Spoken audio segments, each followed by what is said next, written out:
सलाम पेश करता हूँ। नाजरीन, आज एक खूबसूरत टॉपिक के साथ खुदावंद के जिंदा पाक कलाम को लेकर फिर मैं हाजिर हूँ। आज जो खुदावंद के जिंदा पाक कलाम में से बात हम सीखने को है वो है बेदारी में रुकावटें, या इसका दूसरा मतलब है कलीसिया की तरक्की में रुकावटें। कौन कौन सी रुकावटें हैं, आज ये चंद बातें हम देखेंगे कलामे मुकद्दस में से। जब बनी इस्राएल यरदन को जब उन्होंने पार किया तो यरीहो में दाखिल हुए, तो यरीहो में 7 कौमें उनको उनके लिए रुकावटें पैदा उन्होंने की। बनी इस्राएल के लिए बहुत सारी रुकावटें पैदा की। ये दरअसल 7 अरवा हैं जो कलीसिया में तरक्की के लिए रुकावट है या बेदारी के लिए रुकावट है। और हम ये 7 कौमें देखेंगे कि कौन सी कौमें हैं। आइए कलाम पाक में से हम पढ़ते हैं। यशवा की किताब उसका तीसरे बाब की 9वीं आयत से हम तलावत करेंगे। लिखा है, और यशवा ने बनी इस्राएल से कहा कि पास आकर खुदावंद अपने खुदा की बातें सुनो। यशवा कहने लगा कि इससे तुम जान लोगे कि जिंदा खुदा तुम्हारे दरमियान है, और वही जरूर कनानियों और हित्तियों और हवियों और फर्जियों और जर्जासियों और अमूरियों और यबूसियों को तुम्हारे आगे से दफा करेगा। खुदावंद के पाक कलाम के पढ़े और सुने जाने पर खुदावंद की बरकत हो। नाज़रीन, ये 7 कौमें हैं। इनको 7 अरवा से बदरूहों से तशबीहन इस्तेमाल किया गया है। ये कौमें हम देखते हैं कि बनी इस्राएल के लिए यरीहो में रुकावट का सबब बनी। तो पहली जो कौम है ये कनानी लोग ये मादा परस्त अरवा से तशबीह दी गई है। मादा परस्त अरवा ये आज भी कलीसिया में काम कर रही है, दुनिया में काम कर रही है, खानदानों में काम कर रही है। मादा परस्ती यानी दुनिया की चीज़ों से प्यार करना, दुनिया दौलत से प्यार करना, दौलत को अपना खुदा मानना, ये अरवा बहुत ख़तरनाक है।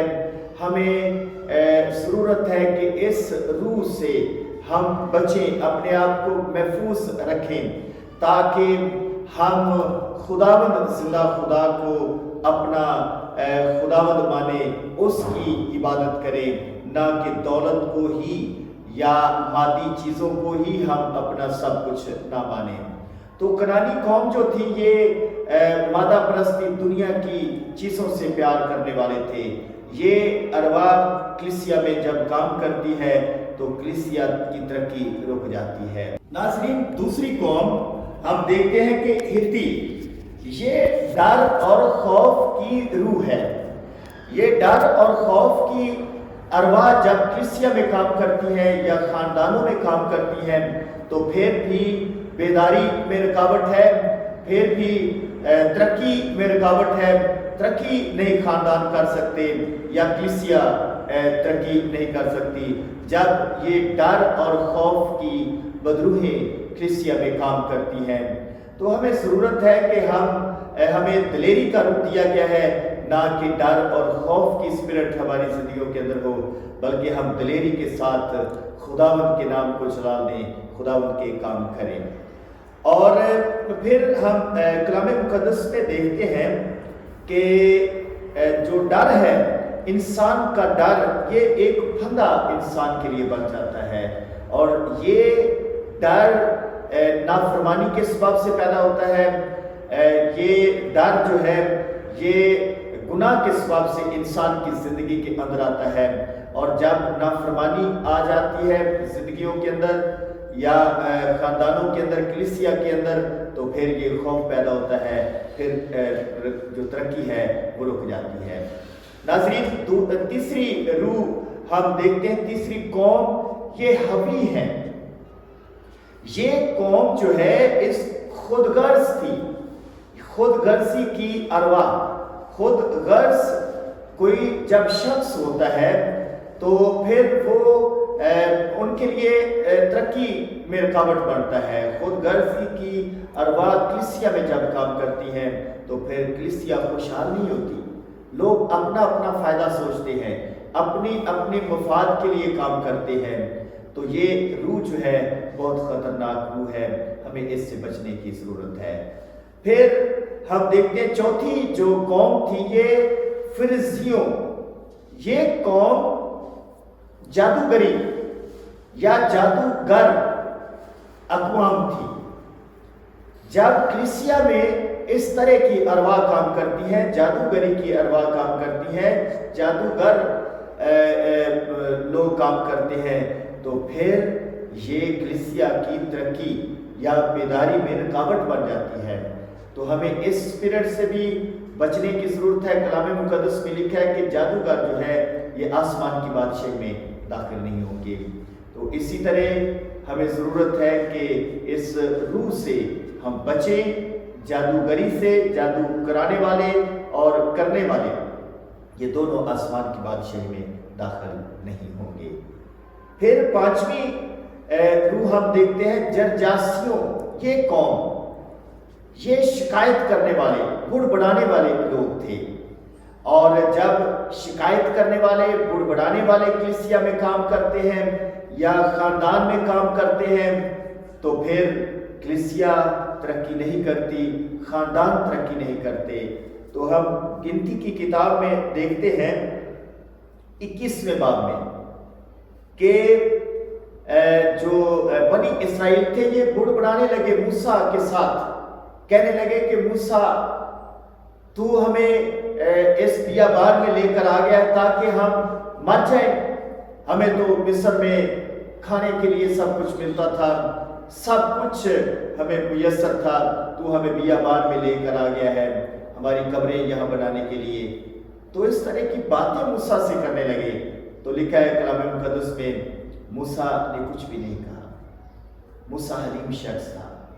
جلانے والے سانپ آ گئے، سانپ ڈھسنے لگے لوگوں کو، لوگوں کی اموات ہونے لگی، لوگ مرنے لگے۔ تو پھر لکھا ہے کہ خدا ان کے کلام میں کہ پھر موسیٰ کے پاس لوگ آ گئے، کہنے لگے کہ اے موسیٰ ہم مر رہے ہیں، دعا کر تاکہ ہم جلانے والے سانپوں سے ان سے بچ سکے، سانپ ہمیں ڈھس رہے ہیں۔ تو پھر موسیٰ نے کہا کہ ایک بلی لو اور اس پیتل کا سانپ بنا کر اس پہ لٹکا دو، تو جو سانپ کا ڈھسا ہوا اس بلی کی طرف دیکھے گا، اس پیتل کے سانپ کی طرف دیکھے گا تو وہ شفا پائے گا۔ اسی طرح ہوا کہ جو شخص سانپ کا ڈھس جاتا وہ اس بلی سے تشبیہ ہے خداوند یسوع مسیح کی صلیب۔ آج بھی ناظرین خداوند یسوع کی جو صلیب ہے، جب کوئی بیمار شخص اس کی طرف دیکھتا ہے، یسوع کے خون کی طرف دیکھتا ہے تو انسان شفا پاتے ہیں۔ تو اسی طرح لوگ شفا پانا شروع ہو گئے۔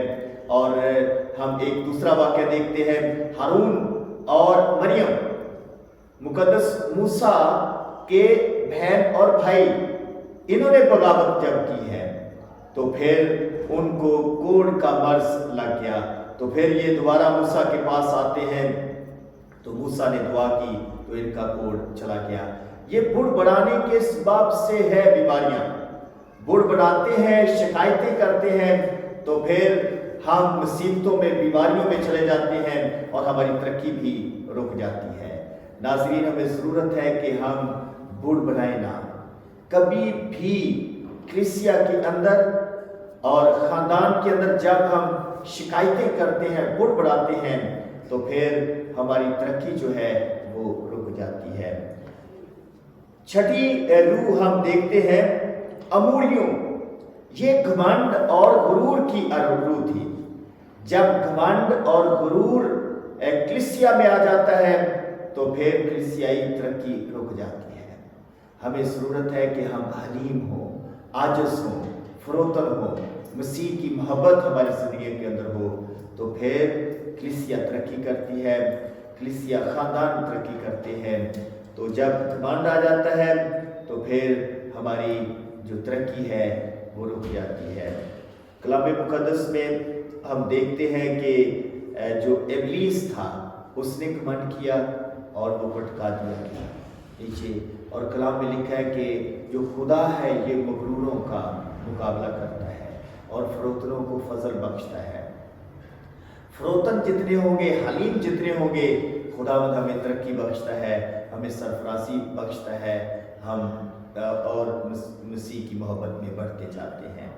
आखिरी रूह जो है ये नाज़रीन यबूसी, ये कौम, ये ख्यालात की आलूदगी की स्पिरिट से तशबीह है। ख्यालात की आलूदगी ये बहुत ख़तरनाक रूह है। जब हम सोचते हैं, किसी के मुतालिक बुरा सोचते हैं या हमेशा नेगेटिव सोचते हैं, तो ये ऐसे लोग जब कलीसिया में होते हैं, बुरी सोच उनकी ज़िंदगियों के अंदर होती है, बुरे ख्यालात होते हैं, हमेशा नेगेटिव सोचते हैं, तो फिर जो कलीसिया की तरक्की है वो रुक जाती है। नाज़रीन, ये 7 अरवाह हैं, 7 कौमें। जिस तरह बनी इसराइल को हम देखते हैं कि दरियाए यरदन को जब उन्होंने पार किया, यरूह में दाखिल होने के लिए रुकावटें थी, उनकी तरक्की के लिए रुकावटें थी, उनकी कामयाबी के लिए रुकावटें थी। तो इसी तरह जब ये अरवाह कलीसिया में काम करती हैं तो कलीसिया की तरक्की रुक जाती है। हमें ज़रूरत है कि हम खुदा के हज़ूर में दुआ करें, इन अरवाह को कलीसिया में से डांटें, कलीसिया में से जाने का हुक्म दें, कलीसिया इन अरवाह से पाक हो, इन जो कलीसिया इन अरवाह से, मादा परस्ती से, डर की, खौफ की रूह से, गुरूर से, खुदगर्जियों से, ये अगर पाक कलीसिया होगी तो कलीसिया बेदार होगी, कलीसिया मसीह की मोहब्बत में तरक्की करती जाएगी, खुदा के काम में तरक्की हम देखेंगे और खुदावंद का बदन तरक्की करेगा, मसीह की कलीसिया तरक्की करेगी। और जब ये अरवाह काम करती हैं तो फिर कलीसिया की तरक्की जो है नाज़रीन रुक जाती है। तो आखिर में मैं कहना चाहूँगा तमाम बहनों से, भाइयों से कि हमें ज़रूरत है कि हम खुदावंद की हज़ूरी में ज़्यादा से ज़्यादा दुआ करें, ज़्यादा से ज़्यादा खुदावंद की कुर्बत में वक्त गुजारें, खुदावंद के कदमों में वक्त गुजारें, तब इन अरवाह से हम छुटकारा पाएंगे और ये अरवाह इब्लीस की कुव्वतें ये शिकस्त खाएंगी और मसीह के नाम को जलाल मिलेगा। खुदावंद आप सबको बड़ी बरकत दे, हमेशा खुश रहें और इस कलाम के वसीले आप सबको खुदावंद बड़ी बरकत दे, मसीह खुदावंद के नाम से आमीन। God bless you.